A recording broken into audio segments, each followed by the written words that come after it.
My roommate sleepwalks and dreams about cutting watermelons. My roommate sleepwalked in the middle of the night. When she woke up, we asked what she dreamed about. She said she dreamed of wanting to cut a watermelon, but it wasn't ripe. We all laughed.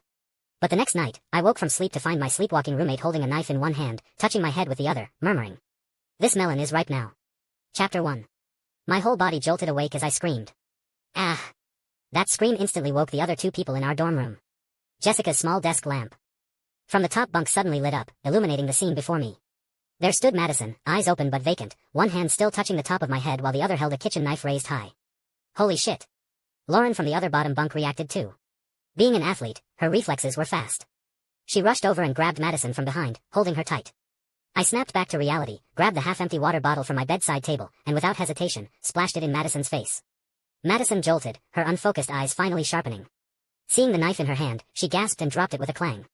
What? What's happening? My face was pale. I should be asking you that. Do you have any idea what you were doing? Madison's face went white as she stammered. I just had a dream. I dreamed I was back in my grandpa's watermelon field from when I was little. This time I finally found a ripe melon and wanted to cut it open. All our faces went pale. Madison had always had sleepwalking issues. When we first discovered it at the beginning of the semester, we were all a bit scared. But later we found she'd just stand by the window staring blankly. And since we all got along well during the day, we stopped worrying about it. As we got closer, we'd even joke about her sleepwalking, asking what she'd dreamed. Recently, every time we asked, she'd say she dreamed of being back in her grandfather's watermelon field in the countryside.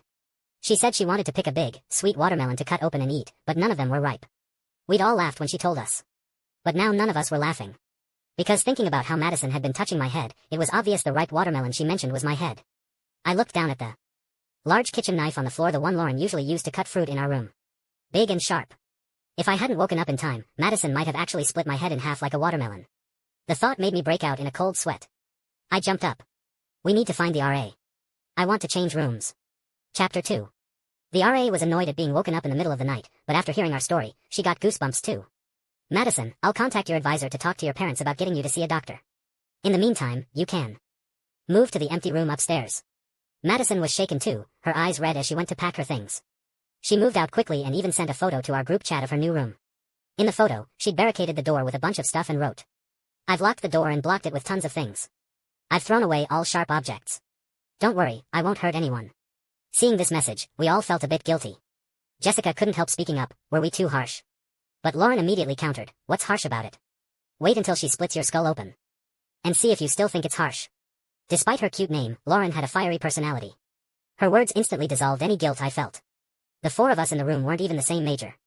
After Madison moved out, we lost touch and didn't see her for several days. Until 3 days later, early in the morning before dawn, a blood-curdling scream echoed through the dorm building. We all woke up. Who's screaming at this ungodly hour? Lauren angrily climbed out of bed, clearly grumpy from lack of sleep. Jessica rubbed her sleepy eyes and reached for her phone, mumbling, "It's not even 6 a.m. What's going? Ah." She scared me too. "What's wrong?" Jessica practically collapsed, climbing down from her top bunk.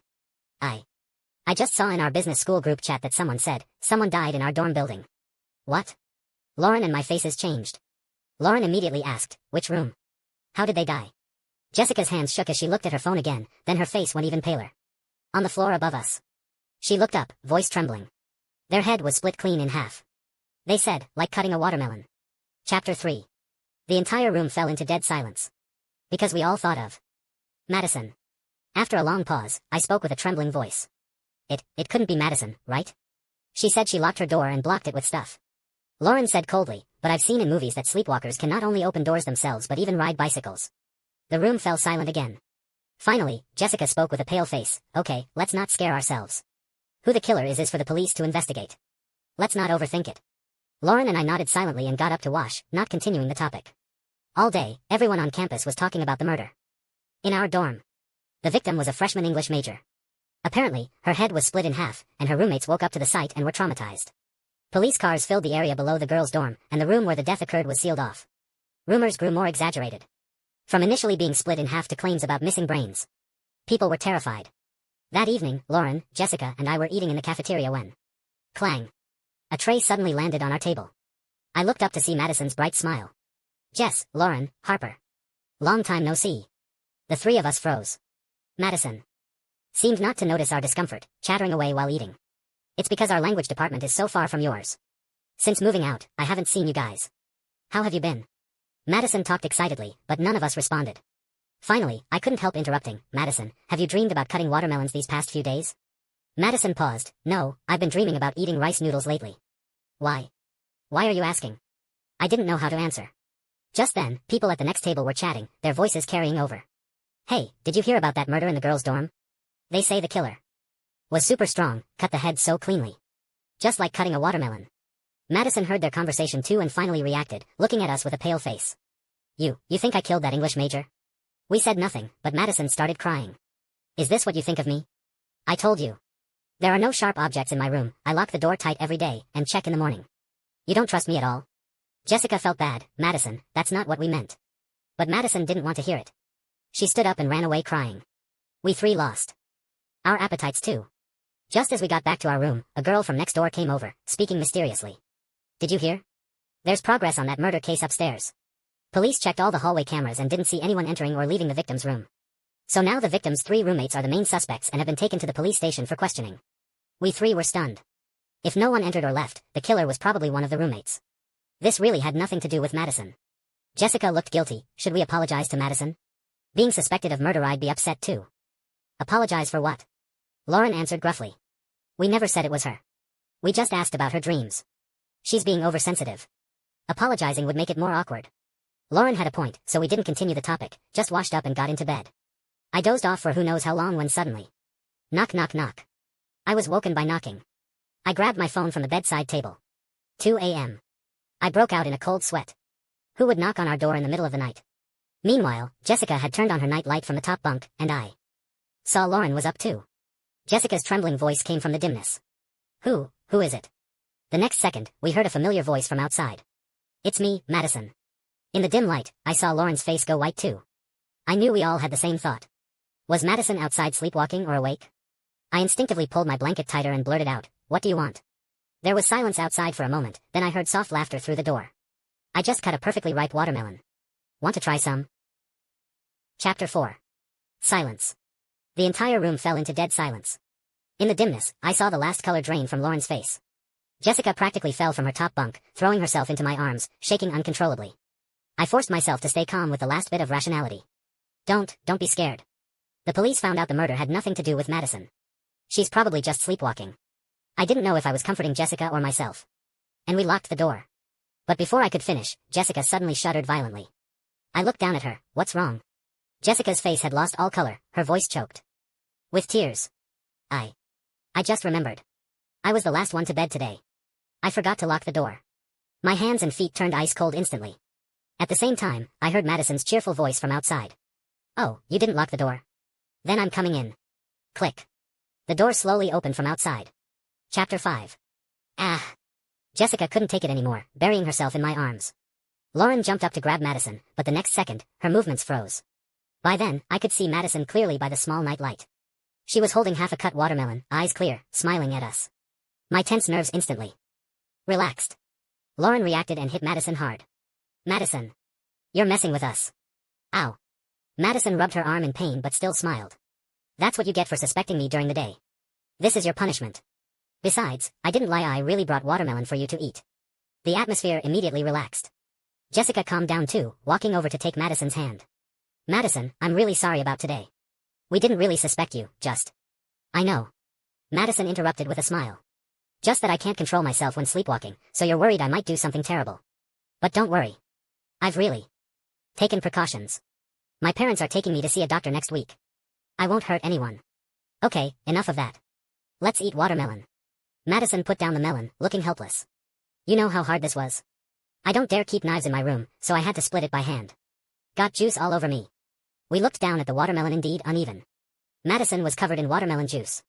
We burst out laughing, too lazy to cut it properly, just eating with spoons, taking turns. After finishing the watermelon, Madison went back to rest. We all went to sleep too. The next morning, we were all tired from last night's drama. But in good spirits. It's still early. Jessica spoke up. Should we go get Madison for breakfast? I was about to agree when Lauren suddenly spoke. Wait, there's actually something I didn't get to tell you last night. Lauren was about to speak with a conflicted look when commotion erupted outside. We opened the door to see a girl from next door running over. What happened?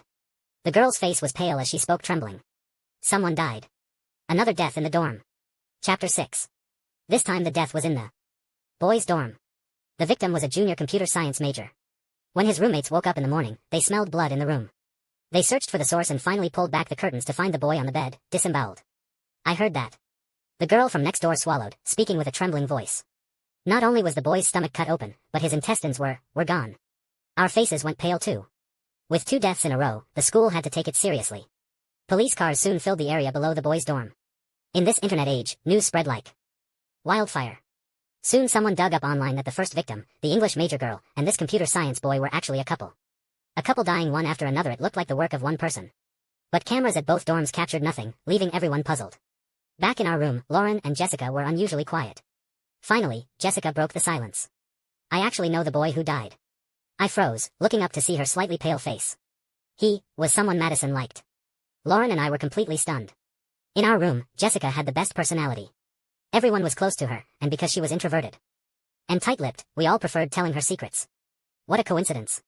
I couldn't help asking. Is Madison going to be really upset? Should we go check on her? I reached for my phone to contact Madison, but Lauren held me back. Don't contact her yet. Lauren's face was also pale. I still have something to tell you. Do you remember Madison's clothes being a bit red yesterday? I paused. Yeah, she said it was watermelon juice, right? How could it be? Lauren blurted out. When she stood under the desk lamp later, I saw clearly that deep red color couldn't be watermelon juice. I had a bad feeling. Lauren, what are you trying to say? Lauren's face was pale. I didn't want to mention this originally, but hearing about how that boy died today. I remember correctly when the boy died, his intestines were gone, right? I frowned. So? What does this have to do with Madison? Lauren swallowed hard. Do you remember when we asked Madison in the cafeteria if she'd been dreaming about cutting watermelons lately? What did she say? I remember she said she hadn't dreamed about cutting watermelons. Instead, she'd been dreaming about eating rice noodles. Chapter 7. The entire room fell into silence again. Finally, I couldn't help but laugh, breaking the quiet. My laughter was sharp, particularly jarring in the silence. Lauren, are you crazy? When I spoke, I found it absolutely ridiculous. You're saying the boy who lost his intestines last night was killed by Madison? But wasn't he someone Madison liked? Why would she do that? Jessica interjected. Though Madison liked him, he didn't like her back. Madison confessed to him before and was rejected. I looked at Jessica in even greater shock. So Jessica, you're saying Madison killed him out of unrequited love? And even ate. I couldn't say the last few words, frowning. Do you hear yourselves? Jessica, Lauren watches too many horror movies and has a head full of nonsense. Fine. But are you going to spout this ridiculous stuff too? I thought Jessica would join me in criticizing Lauren's outlandish ideas. After all, Jessica had always been closest to Madison. But unexpectedly, Jessica swallowed lightly and spoke quietly. Harper, actually when Lauren mentioned it, I remembered last night I did see something red between Madison's teeth. I thought it was watermelon at the time, but thinking back, the color was indeed too red. I looked at Jessica in even greater shock, not expecting not just Lauren but Jessica too to think this way. Don't tell me, I suddenly thought of something. You think that English major girl who was killed in our dorm before was also Madison's doing? You think she couldn't have the boy she liked, so she killed both him and his girlfriend? The room was dead silent. But clearly, Jessica and Lauren's silence meant they indeed thought exactly as I said. I was both angry and amused. Fine, since you think that way, let's not waste time. Let's call the police. I took out my phone, expressionless. Tell the police everything we know and let them see if it's possible. I actually started to dial, but just then. Crash. Something fell behind us. I turned around and my face immediately changed. Madison? Chapter 8. We'd been talking without properly closing the door, leaving it ajar. Through that gap, I saw Madison standing outside, who knows for how long. She was holding takeout snacks from outside campus. Those were what had fallen, now scattered on the floor with sauce everywhere. She didn't care. Madison. Jessica's face went pale as she stood up. You heard everything? Madison's pale face already answered our question. You still suspect me? We heard Madison speak tremblingly. I've told you, I've been really careful. It really couldn't have been me. Why don't you believe me? It's not that we don't believe you. Jessica couldn't help speaking, with a hint of fear in her voice. It's just, you know yourself that when you sleepwalk, you don't know what you're doing. How can you be so sure you didn't do anything? Yeah. Lauren spoke gruffly beside her. And it's all too coincidental. When you dreamed of cutting watermelons, a girl died with her head split open. Now you're dreaming of eating rice noodles, and a boy died missing his intestines. You're telling me there are that many coincidences in the world? You guys. Madison finally couldn't hold back her tears. Fine, you don't believe me? I'll show you proof right now. She walked quickly toward us. The moment Madison approached, even I instinctively stepped back in fear. Not to mention Jessica, who screamed and hid behind Lauren. But Madison didn't pull out any weapon. Instead, she took out her phone and shoved it in our faces. Look. I installed a camera in my room long ago. I didn't do anything. Seeing the screen, we froze. The phone showed surveillance footage. Lauren calmed down a bit and took the phone. Madison spoke through tears beside us. I know I don't remember anything when I sleepwalk. I think it's scary too. So after I almost cut Harper's head, I immediately bought a camera. For my new room. This camera is pointed at my door. You can clearly see I haven't left at all these past nights. The camera angle indeed showed her entire dorm room door. Basically, if Madison got up and left her room, it would definitely be captured.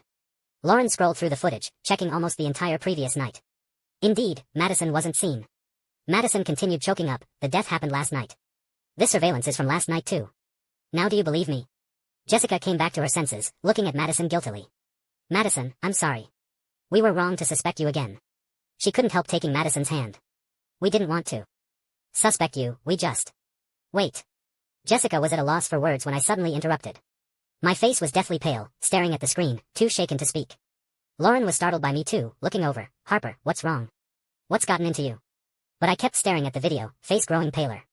After several seconds, I finally squeezed out words through gritted teeth. You guys, look at the mirror in this surveillance. In the video by the door, there was a pile of stuff, obviously Madison's precaution against sleepwalking out that door. Among the pile was a desk with a vanity mirror. And my focus was on that mirror. I snatched the phone from Lauren and zoomed in on the mirror's reflection. I clearly saw that the mirror reflected the room's window. And in the mirror, Madison was climbing out through the window. Everyone saw this. Not just me, Lauren and Jessica's faces went pale too. Even Madison's own face went white. Yes, Madison indeed hadn't walked out the door, but she'd gone out through the window. Wait. I heard Jessica speak tremblingly beside me. I just remembered the police said they didn't capture anything at either victim's dorm room door. But if the killer didn't enter through the main door but climbed in through the window. I felt chills run up my spine because I suddenly remembered. The first girl who died had a room directly below Madison's new room. Coincidentally, the second boy who died had a room on the second floor, not very high, climbable. Meanwhile, Jessica had already pulled up the surveillance from the night the English major died. Sure enough, that night the camera also captured Madison in the mirror, climbing out the window. Lauren suddenly remembered something, speaking tremblingly. Madison, I remember, you really like rock climbing, right? Madison was always a rock climbing enthusiast, part of the school's climbing club. When we went out before, she could handle any difficult climb. Moreover, our dorm building exterior had many AC units and ledges, perfect for climbing. Not just me, everyone, including Madison herself, realized this. The room's cold white light on her face made her look even paler. I saw her stumble backward. No. Impossible. She kept telling herself. I couldn't have killed anyone, definitely couldn't have eaten. Madison seemed to be trying to convince herself, but clearly, even she didn't believe her own words. Because she wouldn't remember anything done while sleepwalking. She couldn't finish the word after eaten, before retching and running away. Madison. Jessica instinctively called out, seeming to want to chase after her. But fear ultimately kept her from moving. After Madison left, I immediately took out my phone. Lauren grabbed my wrist. Harper, what are you doing? What do you think? My face was pale. Calling the police, of course. Since we have such important evidence, we should tell the police. I was about to call when Lauren still held me back. Wait. Lauren looked at me, speaking tremblingly. If we report this, Madison will be completely branded as the criminal. She's our friend after all. Can't we give her time to turn herself in? I frowned, but... No buts. Lauren was especially firm. This time. She may be a criminal, but it wasn't voluntary. Let her turn herself in. We were roommates after all. Lauren spent considerable effort finally convincing me. I temporarily didn't call the police. But for the next 2 days, we didn't see Madison. We wanted to persuade her to turn herself in but had no chance.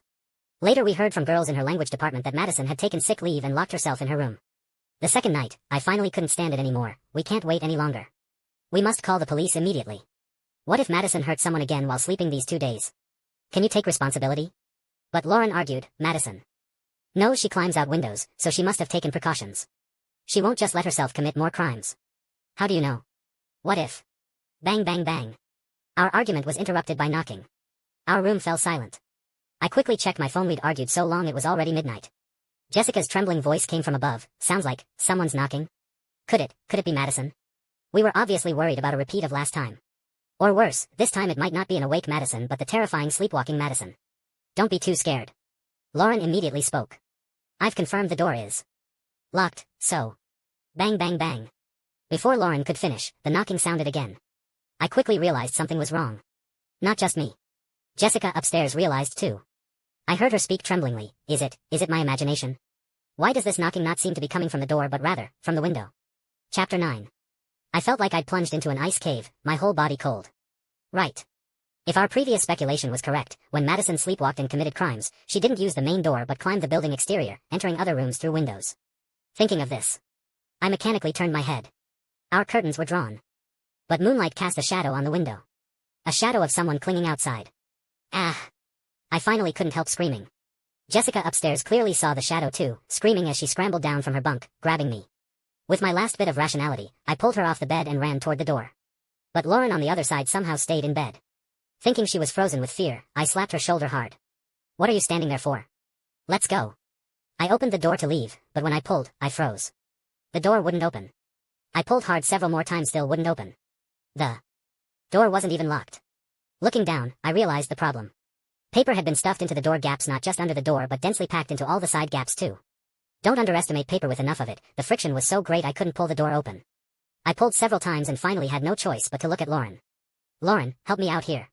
Lauren was an athlete, the strongest among us. She finally reacted and pulled hard. Bang! After several pulls, the door finally opened. We were about to rush out. But suddenly I realized something was wrong and looked back. I froze. Where was the shadow outside? During our struggle to open the door, the shadow outside had somehow disappeared. Before I could react, Jessica suddenly screamed. I whipped around and nearly fainted at the sight. Madison, who we thought should be outside the window, had somehow appeared in our hallway. Her eyes were vacant, holding a bloody knife, giving us an eerie smile. Hello, want some braised ribs? Chapter 10. Ah! Jessica saw Madison too, screaming and backing away. Lauren and I were scared and kept retreating. Madison walked straight into our room. Bang! The door closed again. Madison stood at the door, trapping the three of us inside. Madison, calm down. I shouted, trying to wake Madison's consciousness. Don't do anything rash. But Madison was clearly sleepwalking, eyes unfocused, not hearing me at all. She just raised the knife, muttering constantly. Cut ribs, I need to cut ribs. She actually approached us, waving the knife. Jessica snapped back to reality, shouting out the window, help. Someone help us. Hell ah. But before she could finish, Madison had already walked up without hesitation and stabbed the knife into her chest. Jessica's eyes widened as she fell, blood splashing Madison's face. But Madison still spoke vacantly, these ribs won't cut, only stab. How strange. Seeing Jessica fall, my face went white too. Lauren, help me hold her down. I desperately pulled Lauren beside me, wanting to work together to subdue Madison. But Lauren somehow just stared at Madison, muttering, how is this possible? Could it be impossible? Seeing her like this, I gave up and turned to dodge Madison's attack.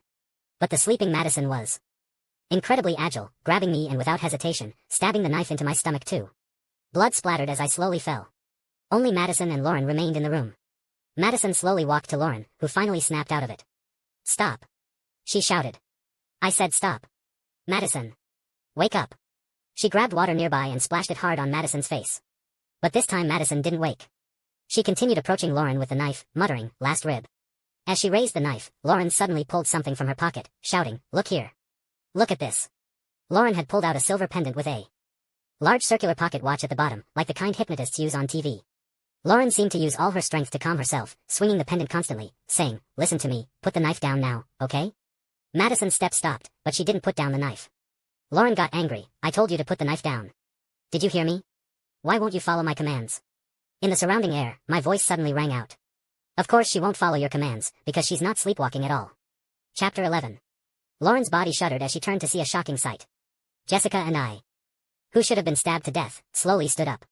We were covered in blood, but our faces were perfectly calm. Lauren suddenly realized, this blood. I wiped the blood off myself. Just paint. I took the knife from Madison. The knife is fake too. I poked the knife, it was retractable.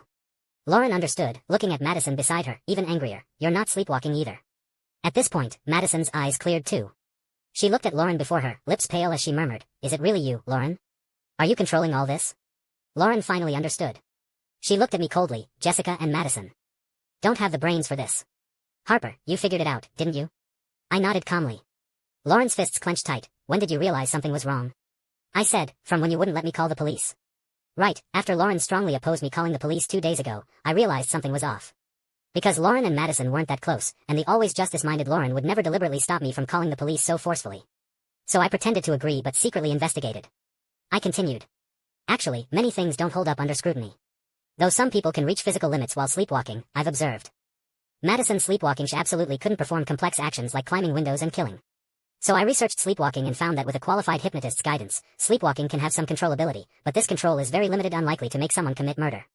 So I suspected someone deliberately wanted to frame Madison for murders they committed. And that person was most likely you. You're closest to Madison, and thinking back, you kept leading us to misunderstand her. I looked at Lauren, my tone cold. I also investigated Lauren. You were very close to that deceased girl, right?